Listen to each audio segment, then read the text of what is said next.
नमस्कार, टीवी 9 राजस्थान में आपका स्वागत है। ये है 8 PM शो। मैं हूं अम्बेश श्रीवास्तव। अंता उपचुनाव के लिए मतदान हो गए हैं। अब सभी को इंतज़ार है 14 नवंबर का, जब मतगणना होगी और अंता के नए विधायक पर फैसला होगा। जनता तय कर चुकी है, ईवीएम में कैद कर चुकी है। अभी जब ईवीएम खुलेंगी और तय होगा कि अब अंता का अगला विधायक कौन है, नरेश मीणा, मोरपाल सुमन या फिर प्रमोद जैन भाया।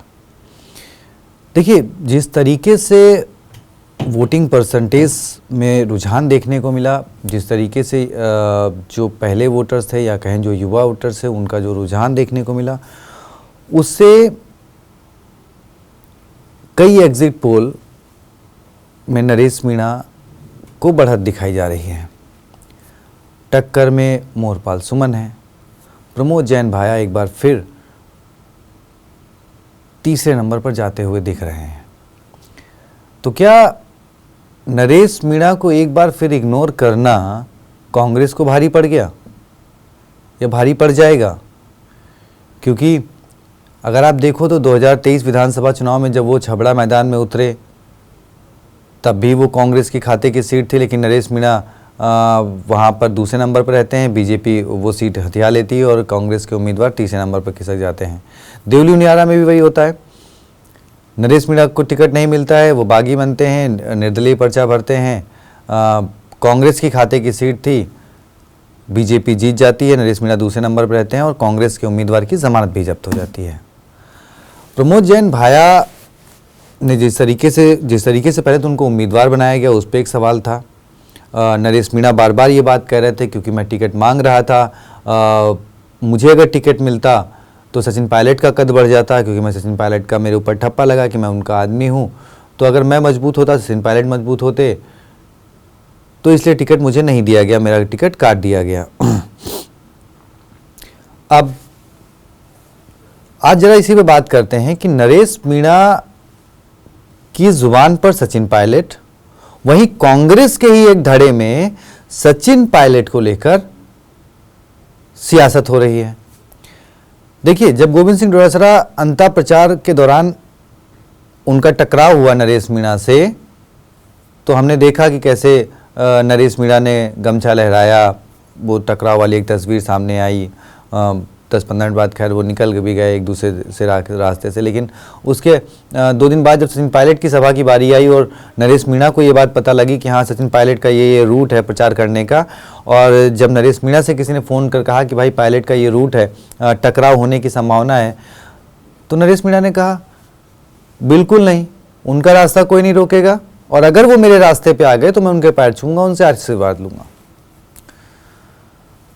उसके अलावा वो लगातार सचिन पायलट के साथ जो 2020 में हुआ, किस तरीके से उनके कई खास, जिसमें अशोक चांदना, रघु शर्मा, प्रताप सिंह कचरियावास, कई ऐसे नाम थे जो सचिन पायलट के खास माने जा रहे थे। लेकिन जब 2020 में सचिन पायलट ने बगावत की, या कहें जब सचिन पायलट ने हक की आवाज़ के लिए आवाज़ उठाई, तो इन लोगों ने साथ छोड़ दिया और सिर्फ 19 विधायक ही सचिन पायलट के साथ मानेसर पहुँचे। नतीजा क्या रहा? सचिन पायलट को उनके पद से हटा दिया गया, मुख्यमंत्री के पद से, उप मुख्यमंत्री के पद से हटा दिया गया, अध्यक्ष के पद से हटा दिया गया, और फिर अब वो अगले 3 साल तक महज एक विधायक बनकर राजस्थान में जनता की सेवा करते रहे। तो अब नरेश मीणा अगर जीतते हैं तो ये तीसरे धड़े की मजबूती होगी, या फिर ये सचिन पायलट के भी हाथ मजबूत होंगे?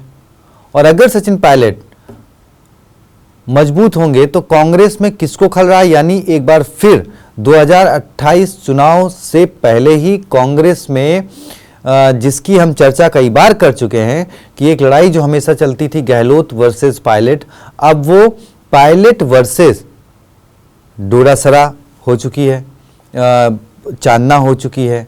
वैसे आपको बता दें, चांदना जब मंत्री थे और जब पायलट के साथ नहीं गए थे, तो जनता ने उनसे एक बार कहा कि भाई आपने पायलट के साथ गलत किया और उनको मुख्यमंत्री बनना था, आपने नहीं उनका समर्थन किया। तो चांदना बोले कि अगर मुझसे पूछ के मुख्यमंत्री बनना तय होता तो फिर मैं खुद नहीं बन जाता।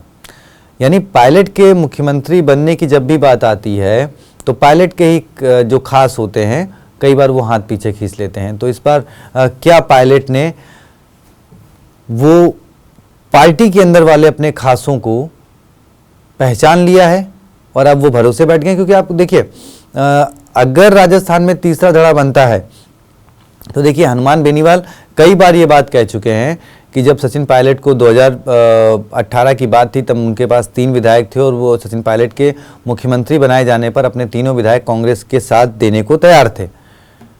नरेश मीणा उनका साथ देने को तैयार हैं, राजेंद्र गुढ़ा उनके साथ देने को तैयार हैं, सचिन पायलट को मुख्यमंत्री बनाया जाए।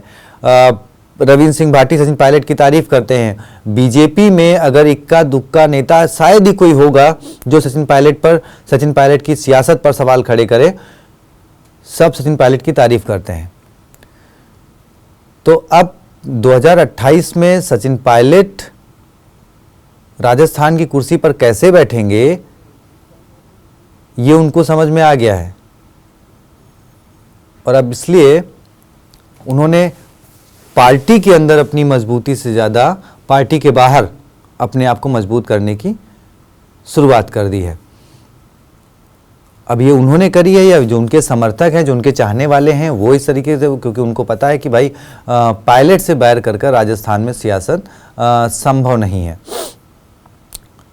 तो क्या अब 2028 में सचिन पायलट कांग्रेस की तरफ से मुख्यमंत्री पद का चेहरा बने ना बने, लेकिन हाँ, अगर कांग्रेस बहुमत या बहुमत के करीब पहुंचती है तो सचिन पायलट के पास इतना दम होगा कि वो निर्दलीय और अन्य छोटे दलों के साथ मिलकर शपथ लेंगे मुख्यमंत्री पद की। ये तो रही एक पक्ष, जो कि अंतः विधानसभा चुनाव यानी 14 तारीख को जब नतीजे आएंगे, नरेश मीणा को बहुमत मिलेगा तो उस लिहाज से सोचा जा सकता है। लेकिन अब एक सवाल यह है कि बीजेपी अगर ऊंच नीच हो गया मोरपाल सुमन जी के साथ, अगर वो जीते तो क्या होगा, अगर वो हारे तो क्या होगा? चर्चा ये भी है कि मुख्यमंत्री ही बदले जा सकते हैं।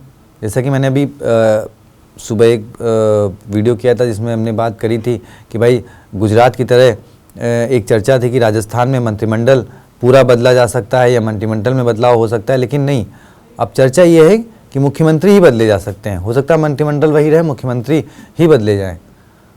उसकी कहानी मैं आपको पहले ही बता चुका हूँ।